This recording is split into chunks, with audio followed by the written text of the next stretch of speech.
Our next guest is coming out of the mighty Bell Clutha, and I had a wonderful phone call from his brother, Mayor Tim Cadogan from the Central Otago District Council, my home area, saying that this was going on in terms of a mayoral task force to utilise and make it efficient, the use of government funding to pair up the unemployed throughout those areas with the large labour shortage.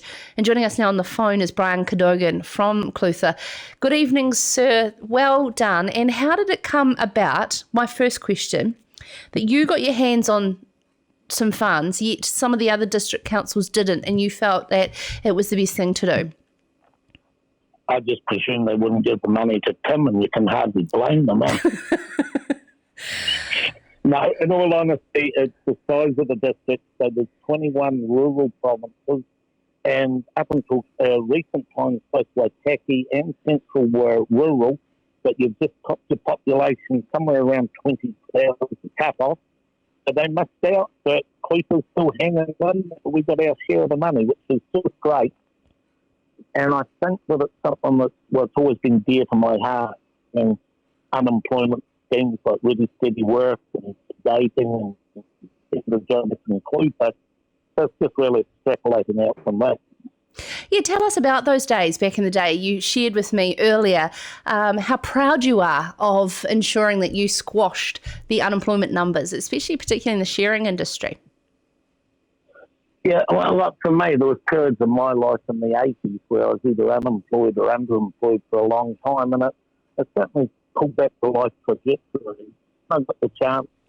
I sort of looked at society from a different lens, sharing sheds, and I saw a lot of people like myself that they had to, because unemployment ever anything to do with employment. It's to do with the social issues and what's going on in your life at the time. So through the sharing, through the business, through owning a farm, through my different life experiences, I suppose I look at things a wee bit different, maybe. Having been unemployed, I know that I did. And boy, when I got the mayoralty and actually was able to set up a job incentive scheme like Ready Steady Work for the youth unemployed, of course it's spun the world. It's probably been the thing I'm most impassioned about. So when you picked up the phone, of course, to Brother Tim and then Jim Bolt in the Queenstown Lakes District Council, who's been heavily affected, the numbers must have been staggering in terms of what we're dealing with this humanitarian crisis. Yeah, we've been dealing with this from a civil defence perspective right through COVID, and we knew that things it's really lumpy across Otago. So originally the mandate I was given for spending the money was in Clutha, but I think from a moral perspective the issues are really around Otago, and it would be foolhardy of us all if we didn't start hunting as an Otago pack. Because if you look at the different dynamics, whereas Queenstown's got a lot of people that need jobs, you go to Central Otago and there's a lot of fruit pickers that need people. We've perpetually been unable to attract the workforce that we've needed to propel our economy. Waitaki's pretty much the same. Dunedin, maybe the jury's out in Dunedin, but if we hunt as a pack and start pushing things together, basically. So I should explain what the speed dating concept is that we're looking at. We keep it pretty raw and pretty feral. I know when I was unemployed, I would talk myself out of any opportunity. I didn't think I was good enough. I would avoid any confrontation as I saw it, which was a job interview. So putting that together, what we do is we get the employers, the people that can actually make the decision on the spot.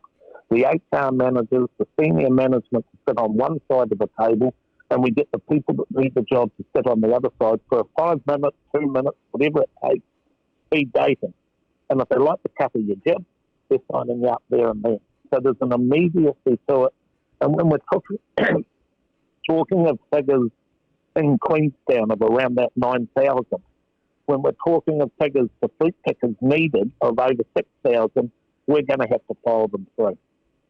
So you might gather I'm just a wee bit excited about it. It's a chance of a lifetime. Oh, absolutely, especially when that's what spins your wheels, Bryan. And thank you so much for your kindness to extend that when I spoke to Tim, I said, well, there's a lot of contractors in Southland, dairy farmers in mid-Canterbury. I mean, to the wider New Zealand jobs shortage in particular industries, which on Sarah's country we find out is pretty much nearly every single primary sector. How do these groups become involved? Is it just limited to these particular regions of shortages? So, in all honesty, this has come together so fast, and there's an immediacy, and it's just going like a steam train at the moment. The employers, pretty much the fruit growers, need the cleaners right now. I know that our industries, the primary industries like the freezing work, the clock's ticking pretty loudly.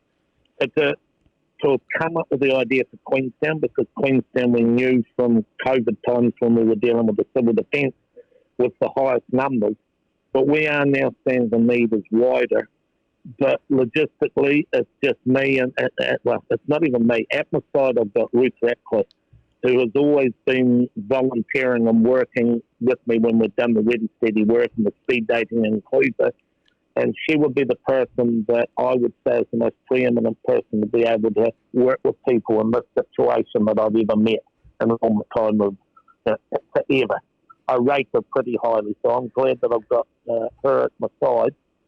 But I would love to go out everywhere, but just the capacity for us to do it. At the moment, I think we're on day 13 or something of doing it. We're throwing it together blindingly fast, and I would love to go everywhere, but at the moment, we truly, with the capacity is for Otago. There is the fact that for the likes of Fonterra, for Silverton Farms, for Alliance, for the police, for those wider ones, technically, the mandate we got was that we have to have 50 full-time jobs for NEET and small to medium-sized businesses. But I appreciate the fact that MSC, our regional commissioner, Jason Tibble, and Emma Hamilton and the team realised the issues that Otago was facing, and they've given us some latitude. And so I said as an outcome, like if a person ends up going to the Cromwell, Central Polytech. I'll call it Cromwell, but I've probably got the wrong name. If they end up going to university, if they end up getting a full-time job, whatever the outcome is, and if that means they go and work for Fonterra in the middle of the North Island, it might not be much use for Otago, but it's a whole lot of use for the individual. And at the very essence of what's trying to be done here, we've got to have the people that are in a corner, that are being challenged like never before, and a positive outcome, whatever it is what we've got to pursue. Okay, so I'm a rural contractor, a fencing contractor, a shearing contractor, for instance, or even a farming and growing operation listening to this, and I want to get in front of these versatile, unemployed people that potentially may be interested in my job that I can't fill. How do I become involved in the Queenstown speed dating of pairing up the unemployed with those shortages? We would love to have anyone on board that has options, be it training or be it jobs. So if you contact me, or if, unfortunately I haven't got Ruth's telephone number, but if you contact us, it's going to be on the 10th of October. And interestingly, what we're also trying to do is we know fine well that there's a lot of foreign nationals. And there's a humanitarian responsibility that I believe that we all have, that this issue of what are the foreign nationals doing, where are they with the visas, from my point of view, I've listened to it too long. It's not right that we've got people sitting in limbo, not knowing whether they go back home, get a job, whatever. So on the 9th of October, we will be with immigration at the same event centre, and we will be trying to sort out the visa situation with immigrants, with the foreign nationals and with immigration, so that they can participate on the day. And if we can't get that they have an outcome so that they know where they're going with their lives. If that means going back home, well, I don't want to say that at the moment. All I want to do is that we have a positive trajectory for them, be it whatever immigration decides. We've got to bring this matter to a head. We can't have them sitting in limbo as the wage subsidies go off, as food parcels start getting stretched, it's not good enough. When you have a yarn to Jim Bolt in the Queenstown Lakes District Mayor, what COVID funding is he getting in terms of solving this massive crisis he has on his back door? In all honesty, Jim's been fantastic to deal with. Everything that we've asked for, it's been there in a flash.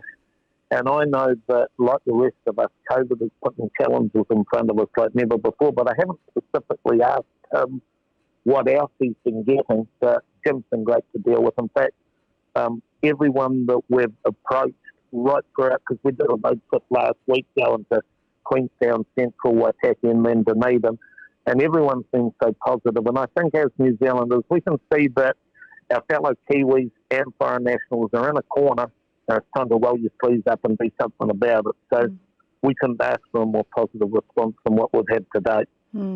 Absolutely. And we have one of that in that situation sitting right here. So I live with it daily in terms of the struggles that Joel is facing with his visa extension as well. All going well, it will be fine, which will be wonderful. Thank you so much, Bryan, for joining us on Serious Country. Bryan Cadogan, the Mayor of Clutha District. And if you would like to get in touch with how to participate as an employer or an industry organisation, feel free to send me an email and I'll pass you on to Bryan and the team. So sarah@periamedia.com, or send me a message through any of the social media platforms that we're on as well. This is Sarah's Country.